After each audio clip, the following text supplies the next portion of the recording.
Chapter 17. The Industrial Magnate. In Beldover there was both for Ursula and for Gudrun an interval. It seemed to Ursula as if Birkin had gone out of her for the time. He had lost his significance. He scarcely mattered in her world. She had her own friends, her own activities, her own life. She turned back to the old ways with zest, away from him. And Gudrun, after feeling every moment in all her veins conscious of Gerald Crich, connected even physically with him, was now almost indifferent to the thought of him. She was nursing new schemes for going away and trying a new form of life. All the time there was something in her urging her to avoid the final establishing of a relationship with Gerald. She felt it would be wiser and better to have no more than a casual acquaintance with him. She had a scheme for going to St. Petersburg, where she had a friend who was a sculptor like herself, and who lived with a wealthy Russian whose hobby was jewel-making. The emotional, rather rootless life of the Russians appealed to her. She did not want to go to Paris. Paris was dry and essentially boring. She would like to go to Rome, Munich, Vienna, or to St. Petersburg or Moscow. She had a friend in St. Petersburg and a friend in Munich. To each of these she wrote, asking about rooms. She had a certain amount of money. She had come home partly to save, and now she had sold several pieces of work. She had been praised in various shows. She knew she could become quite the go if she went to London. But she knew London. She wanted something else. She had £70, of which nobody knew anything. She would move soon as she heard from her friends. Her nature, in spite of her apparent placidity and calm, was profoundly restless. The sisters happened to call in a cottage in Willey Green to buy honey. Mrs. Kirk, a stout, pale, sharp-nosed woman, sly, honeyed, with something shrewish and cat-like beneath, asked the girls into her too cosy, too tidy kitchen. There was a cat-like comfort and cleanliness everywhere. "Yes, Miss Brangwen," she said in her slightly whining, insinuating voice. "And how do you like being back in the old place, then?" Gudrun, whom she addressed, hated her at once. "I don't care for it," she replied abruptly. "You don't? Aye, well, I suppose you found a difference from London. You like life and big grand places. Some of us has to be content with Willey Green and Beldover. And what do you think of our grammar school, as there's so much talk about?" "What do I think of it?" Gudrun looked round at her slowly. "Do you mean, do I think it's a good school?" "Yes, what is your opinion of it?" "I do think it's a good school." Gudrun was very cold and repelling. She knew the common people hated the school. "Ah, you do then? I've heard so much one way and the other.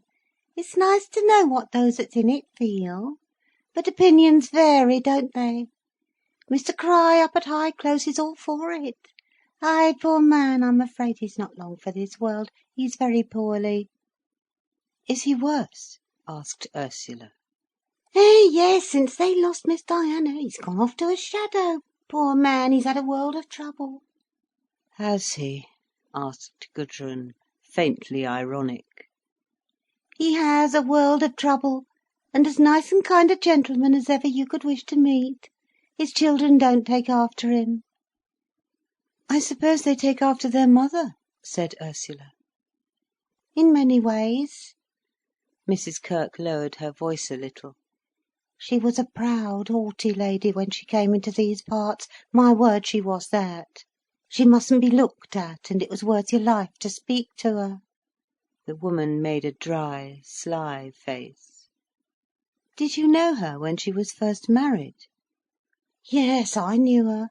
I nursed 3 of her children, and proper little terrors they were, little fiends. That Gerald was a demon, if ever there was one, a proper demon. Aye, at 6 months old." A curious, malicious, sly tone came into the woman's voice. "Really?" said Gudrun. "That wilful, masterful, he'd mastered one nurse at 6 months. Kick and scream and struggle like a demon. Many's the time I've pinched his little bottom for him when he was a child in arms. Aye, and he'd have been better if he'd had it pinched oftener. But she wouldn't have 'em corrected. No, wouldn't hear of it. I can remember the row she had with Mr. Cry, my word. When he got worked up, properly worked up, till he could stand no more, he'd lock the study door and whip them. But she paced up and down all the while like a tiger outside, like a tiger, with very murder in her face. She had a face that could look death. And when the door was opened, she'd go in with her hands lifted. 'What have you been doing to my children, you coward?' She was like one out of her mind. I believe he was frightened of her. He had to be driven mad before he'd lift a finger. Didn't the servants have a life of it? And didn't we used to be thankful when one of them caught it? They were the torment of your life." "Really?" said Gudrun. "In every possible way. If you wouldn't let 'em smash their pots on the table, if you wouldn't let 'em drag the kitten about with a string round its neck, if you wouldn't give 'em whatever they asked for, every mortal thing, then there was a shine on. And their mother coming in asking, 'What's the matter with him? What have you done to him? What is it, darling?' And then she'd turn on you as if she'd trample you under her feet. But she didn't trample on me. I was the only one that could do anything with her demons, for she wasn't going to be bothered with them herself. No, she took no trouble for them. But they must just have their way, they mustn't be spoken to. And Master Gerald was the beauty. I left when he was 1.5 years. I could stand no more. But I pinched his little bottom for him when he was in arms, I did. When there was no holding him, and I'm not sorry I did." Gudrun went away in fury and loathing. The phrase, "I pinched his little bottom for him," sent her into a white, stony fury. She could not bear it. She wanted to have the woman taken out at once and strangled. And yet there the phrase was lodged in her mind for ever, beyond escape. She felt one day she would have to tell him, to see how he took it. And she loathed herself for the thought. But at Shortlands the lifelong struggle was coming to a close. The father was ill, and was going to die. He had bad internal pains which took away all his attentive life, and left him with only a vestige of his consciousness. More and more a silence came over him. He was less and less acutely aware of his surroundings. The pain seemed to absorb his activity. He knew it was there. He knew it would come again. It was like something lurking in the darkness within him. And he had not the power or the will to seek it out and to know it.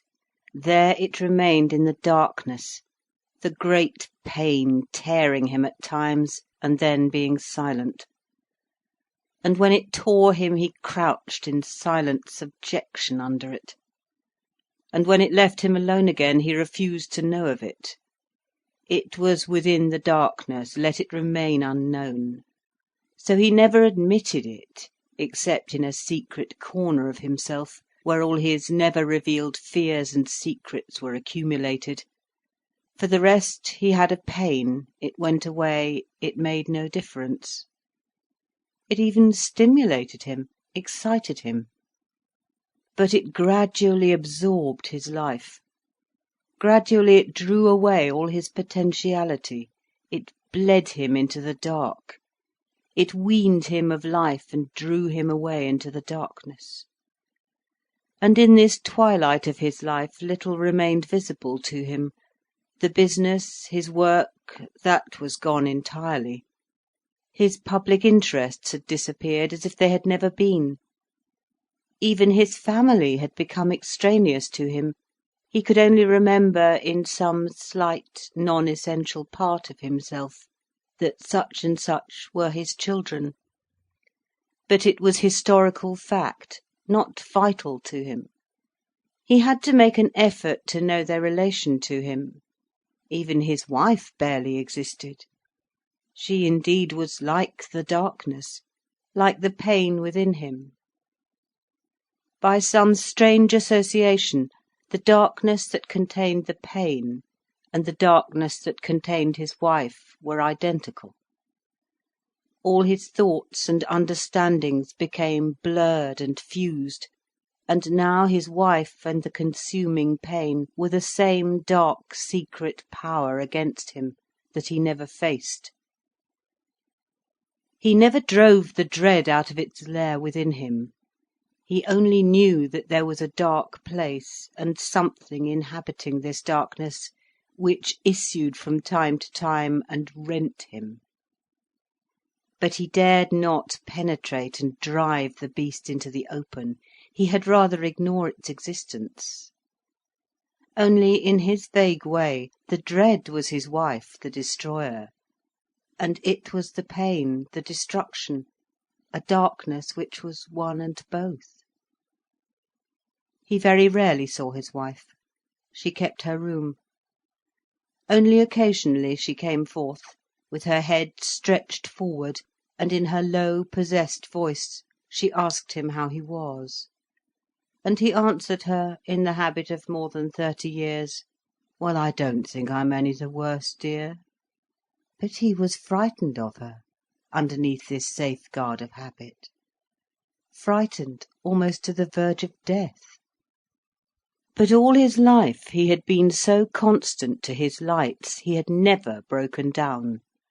He would die even now without breaking down, without knowing what his feelings were towards her. All his life he had said, "Poor Christiana, she has such a strong temper." With unbroken will he had stood by this position with regard to her. He had substituted pity for all his hostility.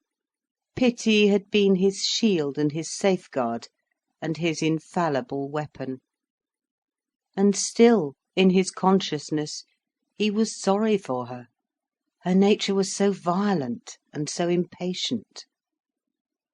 But now his pity with his life was wearing thin, and the dread almost amounting to horror was rising into being. But before the armour of his pity really broke, he would die, as an insect when its shell is cracked. This was his final resource. Others would live on and know the living death, the ensuing process of hopeless chaos. He would not. He denied death its victory. He had been so constant to his lights, so constant to charity and to his love for his neighbour. Perhaps he had loved his neighbour even better than himself, which is going one further than the commandment. Always this flame had burned in his heart, sustaining him through everything, the welfare of the people. He was a large employer of labour. He was a great mine owner. And he had never lost this from his heart, that in Christ he was one with his workmen. Nay, he had felt inferior to them, as if they, through poverty and labour, were nearer to God than he. He had always the unacknowledged belief that it was his workmen, the miners, who held in their hands the means of salvation. To move nearer to God, he must move towards his miners, his life must gravitate towards theirs. They were, unconsciously, his idol, his God made manifest. In them he worshipped the highest, the great, sympathetic, mindless Godhead of humanity. And all the while his wife had opposed him, like one of the great demons of hell. Strange, like a bird of prey, with the fascinating beauty and abstraction of a hawk. She had beat against the bars of his philanthropy, and like a hawk in a cage she had sunk into silence. By force of circumstance, because all the world combined to make the cage unbreakable, he had been too strong for her. He had kept her prisoner. And because she was his prisoner, his passion for her had always remained keen as death. He had always loved her with intensity. Within the cage she was denied nothing, she was given all licence. But she had gone almost mad. Of wild and overweening temper, she could not bear the humiliation of her husband's soft, half-appealing kindness to everybody. He was not deceived by the poor. He knew they came and sponged on him and whined to him, the worst sort. The majority, luckily for him, were much too proud to ask for anything, much too independent to come knocking at his door. But in Beldover, as everywhere else, there were the whining, parasitic, foul human beings who come crawling after charity, and feeding on the living body of the public like lice. A kind of fire would go over Christiana Cry's brain as she saw two more pale-faced, creeping women in objectionable black clothes cringing lugubriously up the drive to the door. She wanted to set the dogs on them. "Hi, Rip! Hi, Ring! Ranger! Atom boys! Set 'em off!" But Crowther, the butler, with all the rest of the servants, was Mr. Cry's man. Nevertheless, when her husband was away, she would come down like a wolf on the crawling supplicants. "What do you people want? There is nothing for you here. You have no business on the drive at all. Simpson, drive them away, and let no more of them through the gate." The servants had to obey her, and she would stand watching with an eye like the eagle's, whilst the groom in clumsy confusion drove the lugubrious persons down the drive, as if they were rusty fowls scuttling before him. But they learned to know from the lodge-keeper when Mrs. Cry was away, and they timed their visits. How many times in the first years would Crowther knock softly at the door? "Person to see you, sir." "What name?" "Grocock, sir." "What do they want?" The question was half impatient, half gratified. He liked hearing appeals to his charity. "About a child, sir." "Show them into the library, and tell them they shouldn't come after 11 o'clock in the morning." "Why do you get up from dinner? Send them off," his wife would say abruptly. "Oh, I can't do that. It's no trouble just to hear what they have to say." "How many more have been here to-day? Why don't you establish open house for them? They would soon oust me and the children."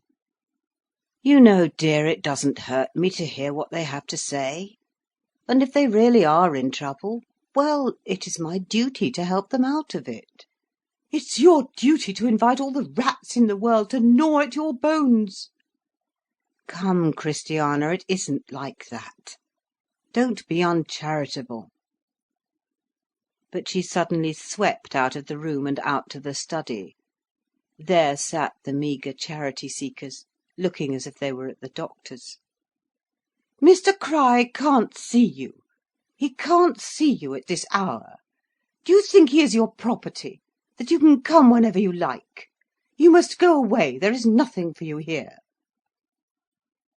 The poor people rose in confusion, but Mr. Cry, pale and black-bearded and deprecating, came behind her, saying, "Yes, I don't like you coming as late as this. I'll hear any of you in the morning part of the day, but I can't really do with you after. What's amiss then, Gittins? How is your missus?" "Oh, she's sunk very low, Mr. Cry. She's almost gone. She's—" Sometimes it seemed to Mrs. Cry as if her husband were some subtle funeral bird, feeding on the miseries of the people. It seemed to her he was never satisfied unless there was some sordid tale being poured out to him, which he drank in with a sort of mournful, sympathetic satisfaction. He would have no raison d'être if there were no lugubrious miseries in the world, as an undertaker would have no meaning if there were no funerals. Mrs Crich recoiled back upon herself. She recoiled away from this world of creeping democracy. A band of tight, baleful exclusion fastened round her heart. Her isolation was fierce and hard. Her antagonism was passive, but terribly pure, like that of a hawk in a cage. As the years went on, she lost more and more count of the world. She seemed wrapped in some glittering abstraction, almost purely unconscious. She would wander about the house and about the surrounding country, staring keenly and seeing nothing. She rarely spoke. She had no connection with the world. And she did not even think. She was consumed in a fierce tension of opposition, like the negative pole of a magnet. And she bore many children, for as time went on, she never opposed her husband in word or deed. She took no notice of him externally. She submitted to him, let him take what he wanted, and do as he wanted with her.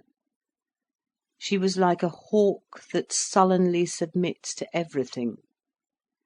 The relation between her and her husband was wordless and unknown, but it was deep, awful, a relation of utter interdestruction. And he who triumphed in the world, he became more and more hollow in his vitality. The vitality was bled from within him, as by some haemorrhage. She was hulked like a hawk in a cage, but her heart was fierce and undiminished within her, though her mind was destroyed. So to the last he would go to her and hold her in his arms sometimes, before his strength was all gone. The terrible white destructive light that burned in her eyes only excited and roused him, till he was bled to death, and then he dreaded her more than anything. But he always said to himself how happy he had been, how he had loved her with a pure and consuming love ever since he had known her. And he thought of her as pure, chaste.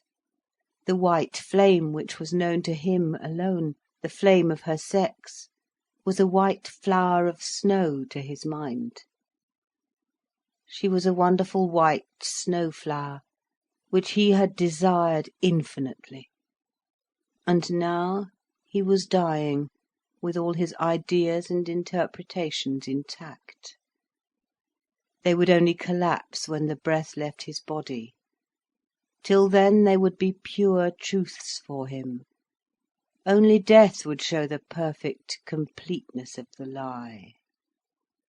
Till death she was his white snow flower.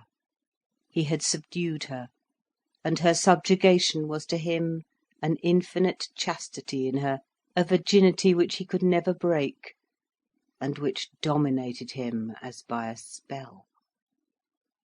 She had let go the outer world, but within herself she was unbroken and unimpaired. She only sat in her room like a moping, dishevelled hawk, motionless, mindless. Her children, for whom she had been so fierce in her youth, now meant scarcely anything to her. She had lost all that. She was quite by herself. Only Gerald, the gleaming, had some existence for her. But of late years, since he had become head of the business, he too was forgotten. Whereas the father, now he was dying, turned for compassion to Gerald. There had always been opposition between the two of them. Gerald had feared and despised his father, and to a great extent had avoided him all through boyhood and young manhood. And the father had felt very often a real dislike of his eldest son, which, never wanting to give way to, he had refused to acknowledge. He had ignored Gerald as much as possible, leaving him alone. Since, however, Gerald had come home, and assumed responsibility in the firm, and had proved such a wonderful director, the father, tired and weary of all outside concerns, had put all his trust of these things in his son, implicitly, leaving everything to him, and assuming a rather touching dependence on the young enemy.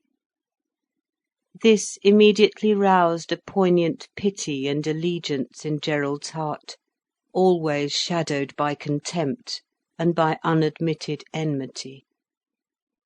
For Gerald was in reaction against charity, and yet he was dominated by it.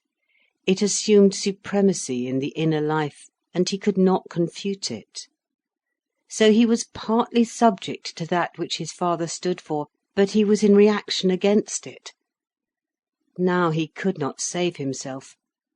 A certain pity and grief and tenderness for his father overcame him, in spite of the deeper, more sullen hostility.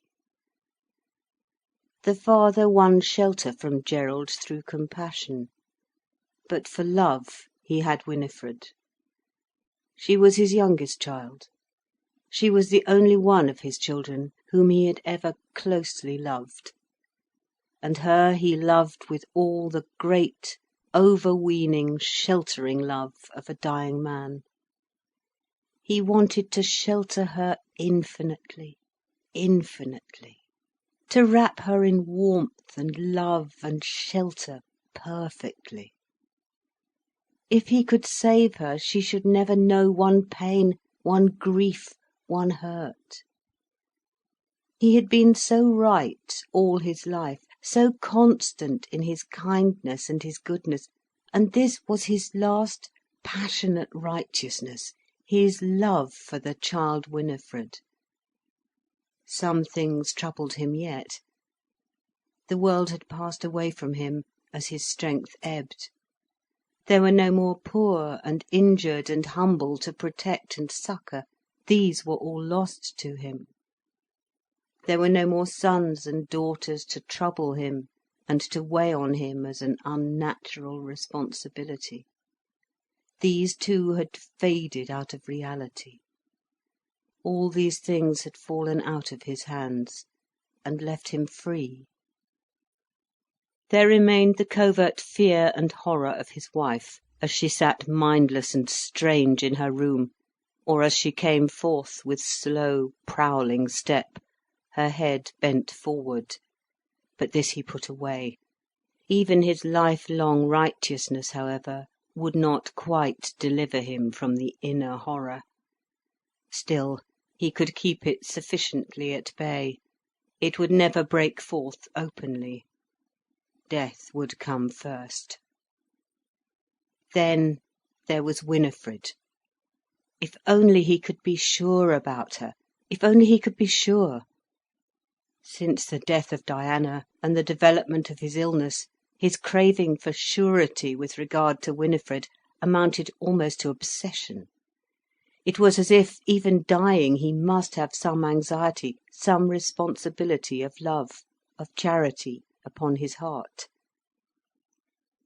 She was an odd, sensitive, inflammable child, having her father's dark hair and quiet bearing, but being quite detached, momentaneous.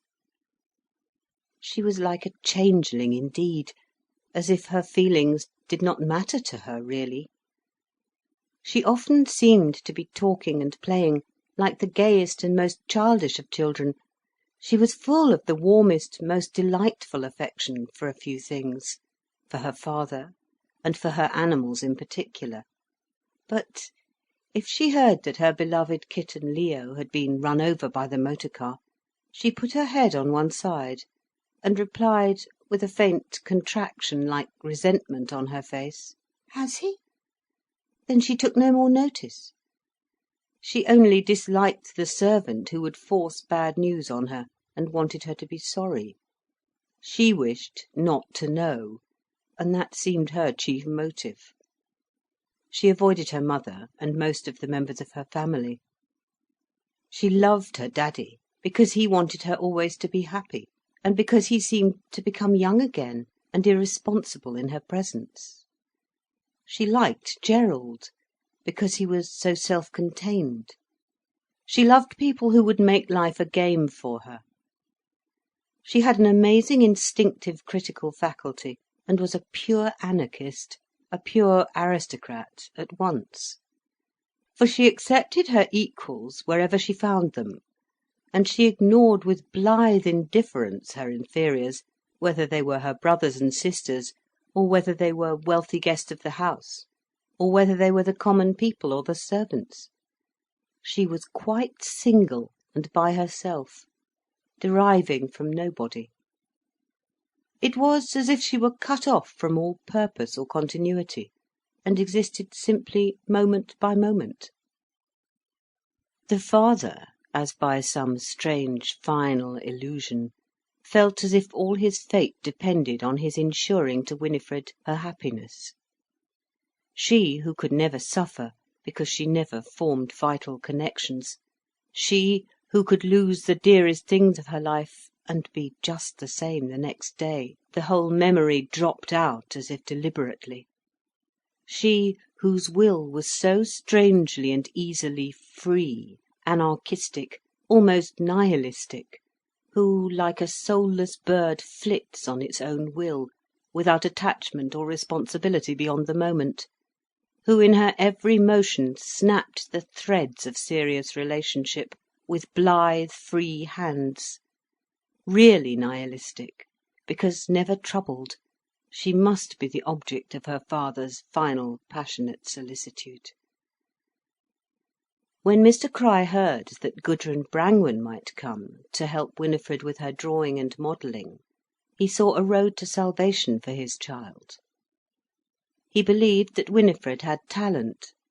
He had seen Gudrun, he knew that she was an exceptional person. He could give Winifred into her hands as into the hands of a right being. Here was a direction and a positive force to be lent to his child. He need not leave her directionless and defenceless. If he could but graft the girl onto some tree of utterance before he died, he would have fulfilled his responsibility. And here it could be done. He did not hesitate to appeal to Gudrun. End of the first part of chapter 17. Recording by Ruth Golding.